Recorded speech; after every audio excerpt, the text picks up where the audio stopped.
чітко schedule. That's the life that I want.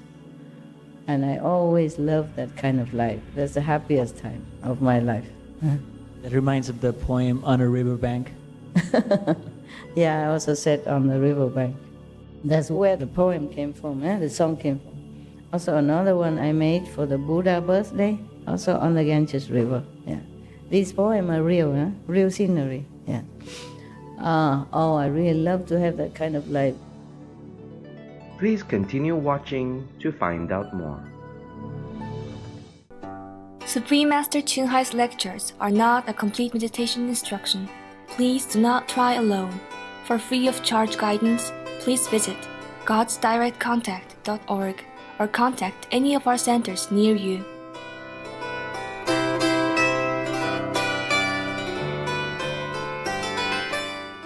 Today's episode will be presented in English with subtitles in Arabic, Aulacese, also known as Vietnamese, Chinese, Czech, English, French, German, Hindi, Hungarian, Indonesian, Japanese, Korean, Malay, Mongolian, Persian, Polish, Portuguese, Punjabi, Russian, Spanish, Telugu, and Thai.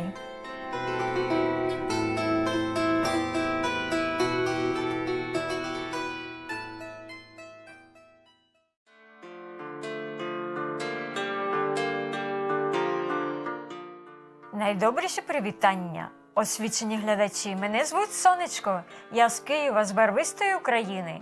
Наш народ молиться, щоб любов, яку ви даруєте нашим співвітчизникам, повернулася до вас розово.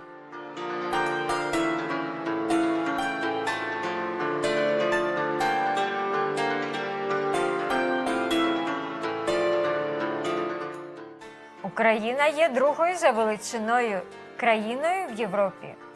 Вважається як плато чорного скарбу, яке дарує провидіння через те, що 2/3 її сухопутної поверхні покриті родючою багатою мінеральними речовинами землею, пересіченою проточними річками.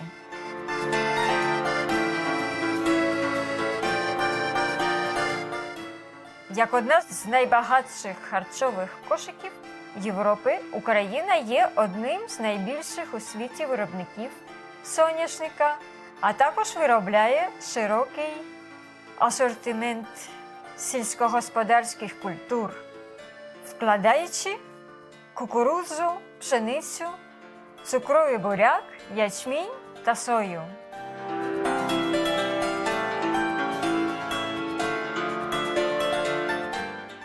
Культура України, яка чудово відображає відданість народу православному християнству, має багато дивовижних місць.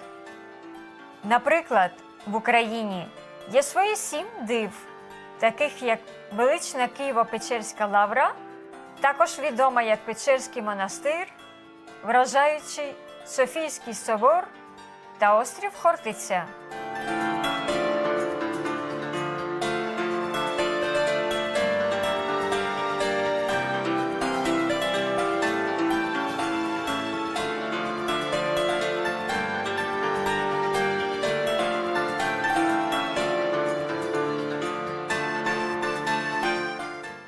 Плетіння та вишивка – важливі аспекти захоплюючої української культури, що датуються тисячами років.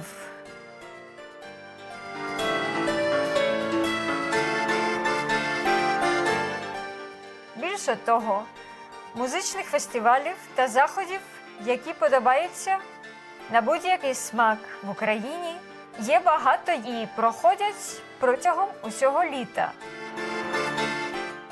Дива цієї прекрасної, багатої на спадщину країни нескінчені.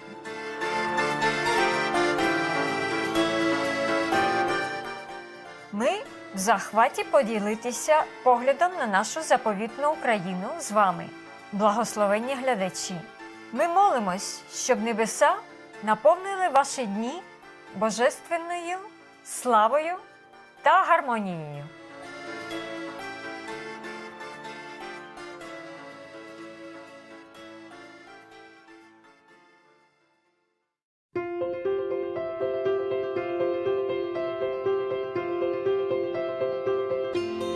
Протягом 3 десятиліть Верховний Вчитель Чен-Хай освітлює наш світ своїм божественним вченням.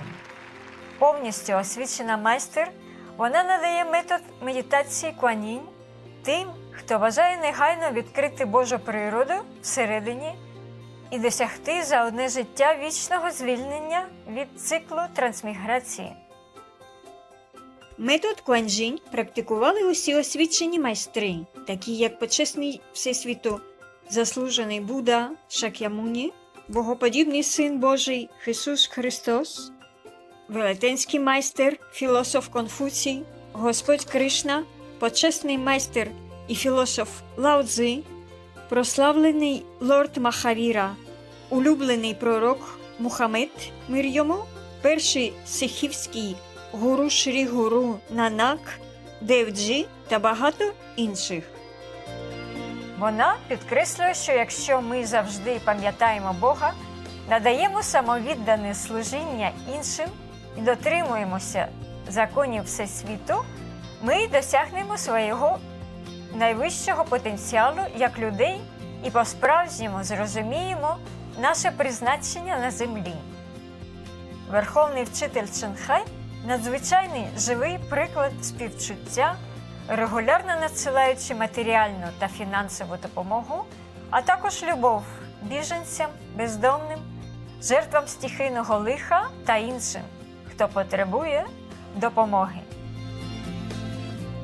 Верховний Вчитель Чен-Хай глибоко вдячний улюбленому Богу за всю фінансову допомогу, комфорт та підтримку страждаючим та нужденним, та або будь-яку добру справу протягом багатьох років як скромне судно для його її співчуття і любов до дорогоцінних дітей.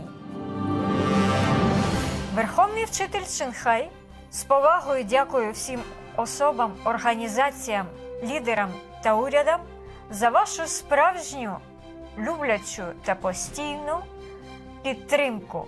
Хай небо вас благословить навічно.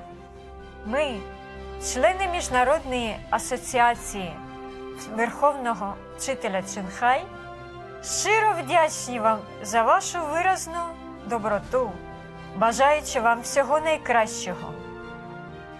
Верховний Вчитель Чен-Хай отримує підтримку любові та визнання Та любов від різних організацій, засобів масової інформації, урядів та окремих людей, а також багато нагород від них, таких як премія миру Гусі 2006 року, що вважається Нобелівською премією миру Сходу, Всесвітня премія за духовне лідерство у 1994 року, премія Махавир у 2008 році, 22 лютого та 25 жовтня обидва проголошені Днем Верховного майстра Чен-Хай, почесним громадянином США тощо. І протягом багатьох років був відзначений численними іншими нагородами та привітами за її видатні, благородні та гуманітарні вчинки.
Просимо вибачення за те, що не змогли показати багато інших нагород та відзнак за брак місця та часу. Верховний вчитель Чинхай з повагою дякує всім особам, організаціям, лідерам та урядам за вашу справжню, люблячу та постійну підтримку. Хай небо вас благословить навічно. Ми, члени Міжнародної асоціації Верховного вчителя Чинхай, щиро вдячні вам за вашу виразну доброту, бажаючи вам всього найкращого. Верховний майстер Чинхай є справжній голос для наших чудових друзів-тварин, який сприяє мирній і люблячій рослинній дієті та умовам з пробудженням людства до святості на все життя, спокійного і славного всевеганського світу, де тварини і люди живуть у блаженній гармонії. Її ініціативи щодо розповсюдження веганської тенденції різноманітні, і вони включають в себе поширення листівок «Альтернативне життя», міжнародні веганські ресторани «Лавенхат», веганської компанії з продуктів харчування, веганські вироби з хутра, Supreme Master Television, а також регулярно спілкуються з впливовими лідерами уряду та беруть участь у телевізійній конференції з питань зміни клімату тощо. Ми це усвідомлюємо чи ні? Її зусилля мали величезний вплив на глобальну обізнаність про спосіб життя сприятливого для тварин і про те, як цей доброзичливий спосіб може принести міцний мір серед країн, врятувавши нашу планету від зміни клімату та катастроф. Протягом багатьох років Верховний вчитель Чинхай мандрувала по всьому світу, від Америки до Африки, від Європи до Океанії, та проводив сотні дискурсів з громадськістю та її учнями на різні духовні теми. Сьогодні ми благословенні представити одну з цих проникливих лекцій під назвою «Сутра Сурангама. 25 засобів для просвітництва». Третій розділ, частина 5-6, проміж майстром та учнями, видана англійською мовою 6 квітня 2019 року в Тайвані, також відомій як Формоса.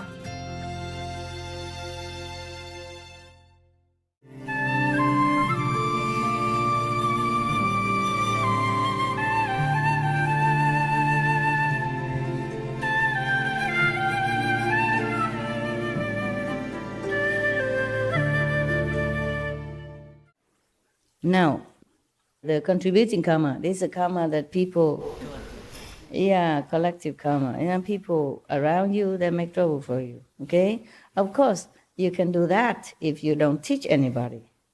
If you're alone, practicing all for yourself and maybe indirectly, automatically, by the way, influence your 5, 6, 7 generation. But if you are a master, any karma is allowed to be near you, to cling on you, to rub off on you, no matter if you're Buddha or not. See, that's why the Buddha, because of his disciple, he has no food for 3 months. He has to eat horse food. And Jesus has to be nailed on the cross because of karma of disciples. And endless other masters, you name them, they all have them, okay? But for the disciples, it's no problem, no big deal. You don't have anything. You may be affected, it can be affected for just temporarily, but hardly anything too serious. That's a job. You want a job? No. Wise. You see, this man, he's probably later on, the world call him precept number 1, Just like Ananda is memory number 1, and 文数 英文怎么讲? Manjushri is Wisdom number one, for example, like that. And Mauda Lagayana is magical number one, etc. Yeah? This one, precept withholding number one. That's why he became like a precept transmitter in this group. Whoever knew a Karma, he probably transmit the precepts. Because he's a law holder in this assembly. Yeah. So that's what he thinks, yeah? Precepts, yeah, and controlling your mind, your body. Don't let it ruin you. Don't let it rule over you is a method, right? Now, Maugayayana arose from his seat, bowed at the feet of the Buddha, and said to the Buddha, once when I was out on the road begging for food, I met the three Kashyapa brothers. Three of them. One name is Viva, another one named Gaya, the other one named Nadi, who proclaimed for me the third come one's profound principle of causes and conditions. I immediately brought forth resolve and obtained the great understanding.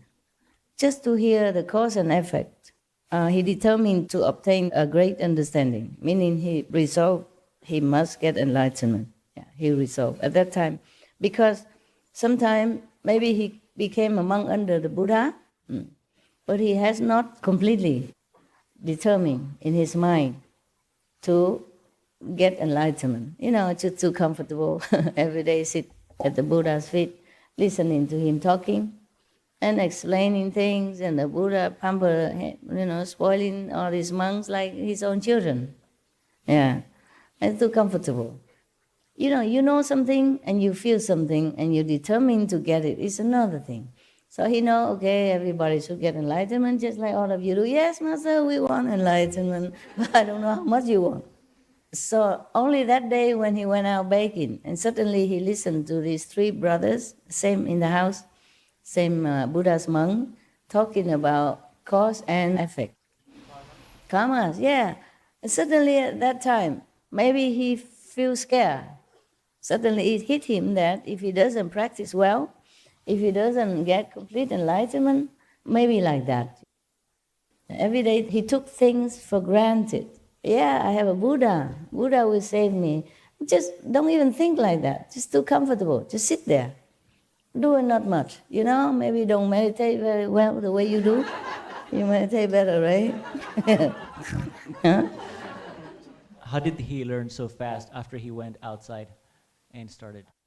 It just happened, okay? Just like sometimes, suddenly, you listen to me for years, on the computer, or internet. Master, you're the Buddha, enlightenment nature. We all have to be disciplined, must get enlightenment. You listen and then, oh yeah, okay. But you don't get it.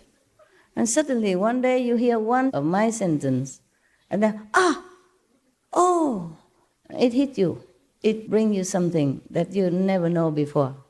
Or maybe one of your brother and sister, they just talk together about something, and at that moment, somehow it drives home something, okay? It just happened, yeah. We need a lot of cause and conditions to arrive at where we want to arrive, okay?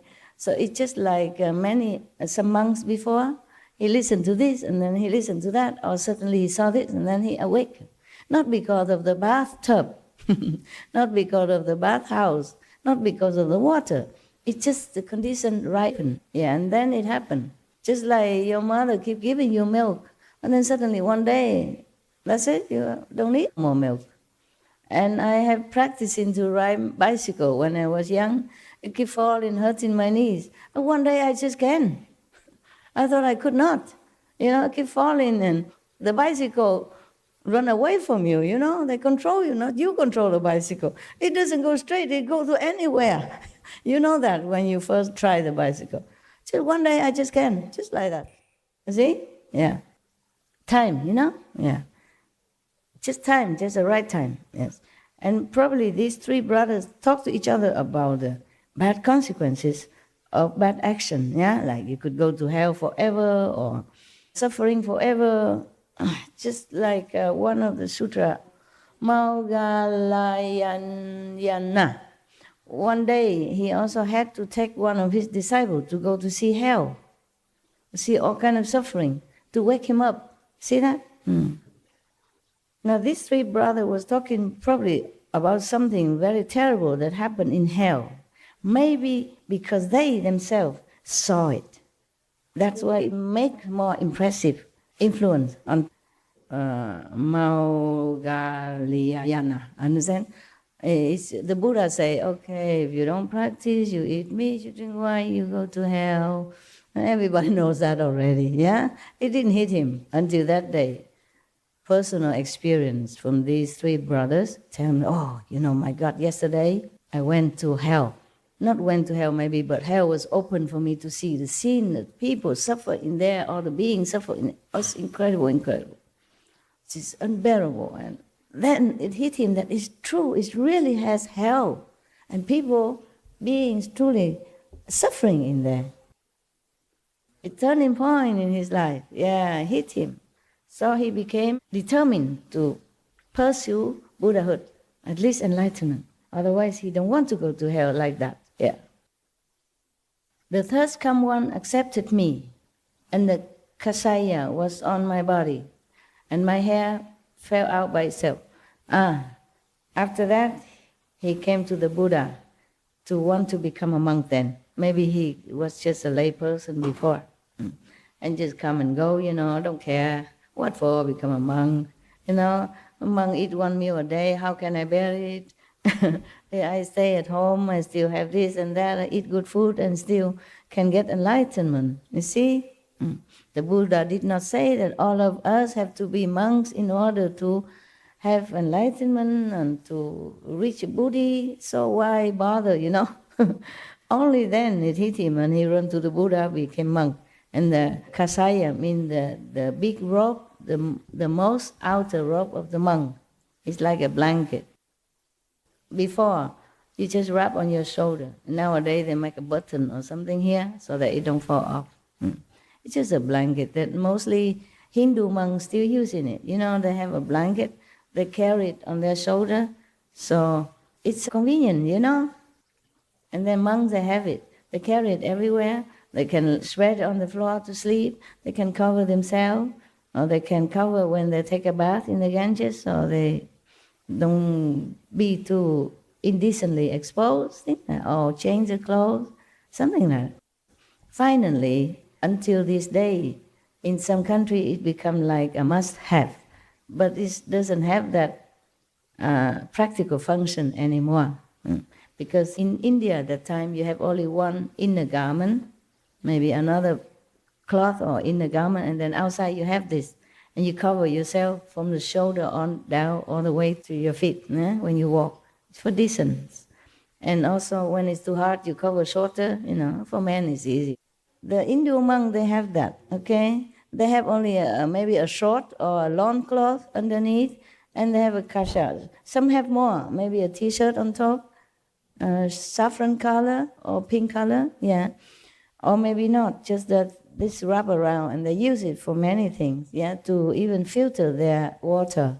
They use a corner of it, pour water into their gurk or something, or their bowl to filter. In the old time they do that because they don't have other means. Especially if you are wandering monk, how can you carry all kind of filter bottle, filter machine with you, nah? Or here you have all filter water, clean, yeah, very good. So that's called a kasya, And nowadays they make it more official and in the old time the kasya will wear out sometimes, and the monks of course will mend it with their little part of cloth. And the more patches, meaning the older, more senior in the monkhood, And nowadays they all sew it all up for you already. many pieces on your kasya, just symbolic, mean that you mature in monkhood, that you are bhikkhu and bhikkhuni. But in the old time, there was a very practical piece of clothing for the monks and for the nuns.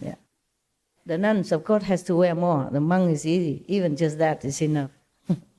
And they wash it and they wear it immediately. Mostly they will have only that. They don't have double to change. I had almost like that when I was in Rishikesh, except it's white. I had 2 pair. Because if a woman, you get wet, it clings to your body. It's not good. So if it's wet, I change. So I have 2 pair, but very thin so that I can carry around, okay? And some undergarment, of course, nah? All right. So I have only 2. I wash and I wear immediately. Just put on the rock and you wrap around with something, and then you wait, you meditate, and then your clothes dry, and then you go home.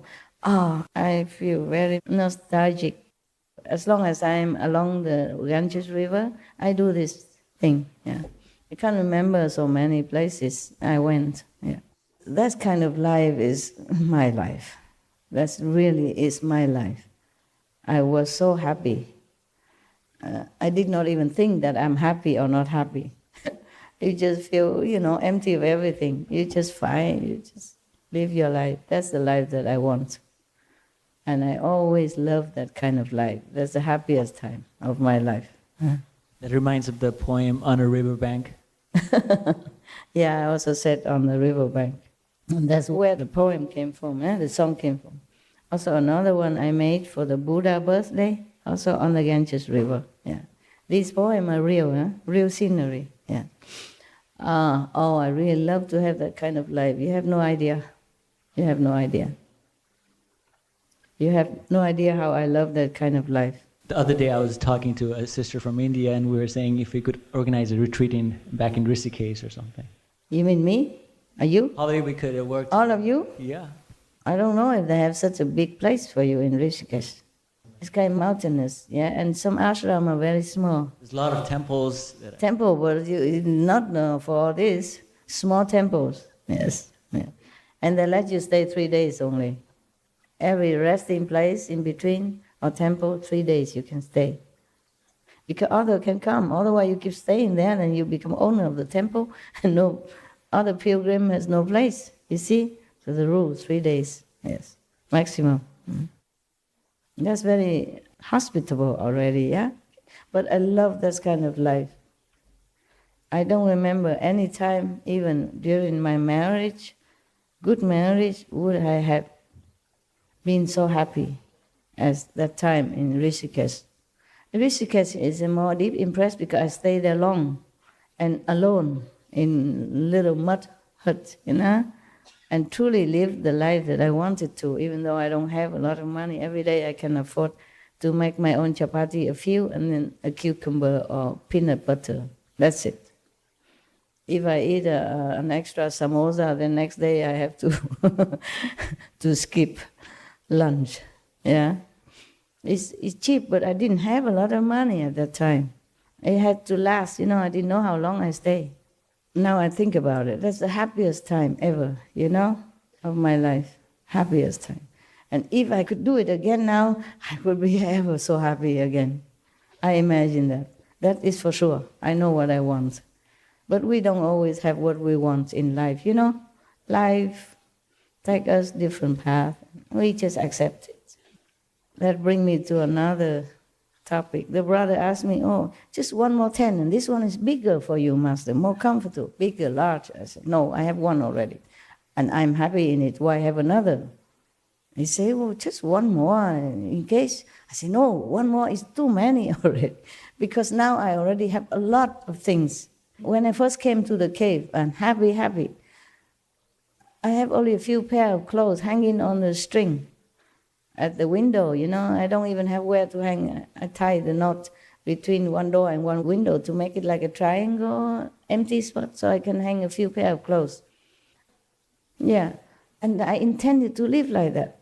And because I forgot that I need to go out and appear in the public and then, conference this and that, and then so they bring clothes in, and then because the cave was leaking, originally, I put clothes somewhere else, so I don't want to put it in my cave. I want my cave just empty like that, as is. I don't even want one more chair inside. Just sit on that step so that I can use it also to climb high if I need. But then they brought in a big television. Fine, okay, it's good for me to check out sometime SMTV. And then later, because of my dogs. I have to move my dogs to where I put the clothes before. I used to live in the VIP house and one room and put all the clothes in there.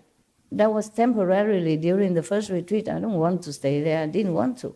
Any houses, don't want to. And have garden and lock gates and everything, you know. So then I moved to the other empty house. But then the dogs came and they want to see me, and I don't want to go to the VIP house to see the dogs. The dogs stay in the VIP house. I stay in the cave. So I have to move the dogs there so that I can see them often to see if they're okay or not okay, if they're well taken care or not. You know, you can see that if you see them often, yeah. And every day I go there and make it into my office, yeah. But that only when I see the dogs. And when I don't see the dogs, then I bring work back to the cave and work there. Also there is electricity, light. Yeah, they put it in. Before I don't have. If I don't have to work, I don't need electricity either. When I first came, I did not even have this heater fan. Nothing. And okay for winter too. If you zip the tent down, then you don't feel that cold.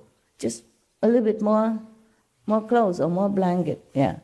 They brought me three very thin fleece kind of blanket. Sleeping bag actually type, but I zip it all out and make it. I pin them together, 3 into one blanket. I didn't want to bother take another blanket in anything. I use them all like that, and it was okay. It's a little chilly, but it wasn't all bad. When you're tired, you come home, you just drop dead. Meditate and then drop dead. You don't feel too much discomfort. And then slowly, because of work, and then I have to move all the clothes back to the cave. And now I have even these plastic closet, yeah. But plastic, thank God, you know. But that's it, that's what I have now, yeah. Nothing more. Because of the clothes, you know, to protect these delicate clothes like vegan fur and stuff like that. So he wanted to squeeze that tent also inside there. I said, no, please, don't make me sacrifice more than I already do. I said the clothes and the closet now that we brought newly in is already my limit of sacrifice for all this, okay, for my cave. No more, please take. He did not understand, so I had to tell him that. These clothes and closet already a sacrifice for me. So if you put another tent here now, it's a bigger sacrifice. Don't force it. I don't want it. If I can, I would throw everything out in just a few pair of clothes. That's all, then I'm happy. But I cannot, so I have to accept it. So just don't make any more. He didn't mean anything bad. He worried about me. He was crying even. You know, Master, why you stay in such a small space like that? I say, small? I am small. That's enough. You know, the coffin is even smaller. The coffin, you know, when we die, even smaller, and we fit all in. Why worry about now? You know, the tent is okay, just fine. Yeah.